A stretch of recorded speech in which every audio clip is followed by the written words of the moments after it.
বাঁকুড়া জেলার জয়রামবাটি গ্রাম, সেখানে রামচন্দ্র মুখোপাধ্যায় ও তাঁহার স্ত্রী শ্যামাসুন্দরী দেবী, তাঁহাদেরই কন্যা শ্রী শ্রীমা সারদা দেবী।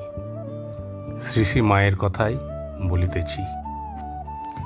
অভাব অনটনের কথা ভাবিতে ভাবিতে একদা নিদ্রার আবেশে শ্রী রামচন্দ্র দেখিলেন একটি সর্বসুলক্ষণা শালঙ্কারা বালিকা তাহার গলা জড়াইয়া কাছে বসিল। তিনি মনে করিলেন, তবে বুঝি এতদিনে মা লক্ষ্মী মুখ তুলিয়া চাহিলেন। ভাগ্যান্বেষণে তিনি শহরের অভিমুখে যাত্রা করেন। এদিকে শ্যামাসুন্দরী একদিন পিত্রালয় শিহরে দেবদর্শনে গিয়াছেন। ফিরিবার পথে দেবালয়ের কাছে এক বিল্ল বৃক্ষ তলে বসিয়া অনুভব করিলেন একটা বায়ু যেন তাহার উদরে প্রবেশ করিল। সঙ্গে সঙ্গে দেখেন লাল চেলি পড়া অতি সুন্দরী একটি ছোট্ট মেয়ে গাছ হইতে তাহার দিকে ঝাঁপাইয়া পড়িল।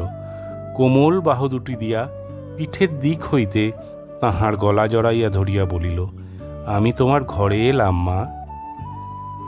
শ্যামাসুন্দরী অচৈতন্য হইয়া পড়িয়া যান। সঙ্গিনীরা সকলে তাহাকে ধরাধরি করিয়া বাড়িতে লইয়া আসেন। ধীরে ধীরে 10টি মাস কাটিয়া গেল অধীর প্রতীক্ষায়। হেমন্তর ধান কটা শেষ করিয়া চাষিরা মা লক্ষ্মীকে ঘরে তুলিতেছে। কুটিরে কুটিরে আনন্দের হিল্লোল। 1260 সালের 8ই পৌষ, বৃহস্পতিবার সন্ধ্যা। সাঁঝের আলো জ্বালা হইয়াছে। কৃষ্ণা সপ্তমীর চাঁদ এখনও উঠে নাই। পশ্চিম দিগন্তে সন্ধ্যা তারাটি তখনও মিটমিট করিয়া জ্বলিতেছে, যেন কাহাকে বরণ করিবার অপেক্ষায়। শঙ্খধ্বনির সহিত উলুধ্বনি উঠিয়া শীতের কুহেলি মাখা নিস্তব্ধ পল্লীটি মুখরিত করিয়া তুলিয়াছে। এমনই শুভ মুহূর্তে পৃথিবীর বুকে তাহার শুভাগমন।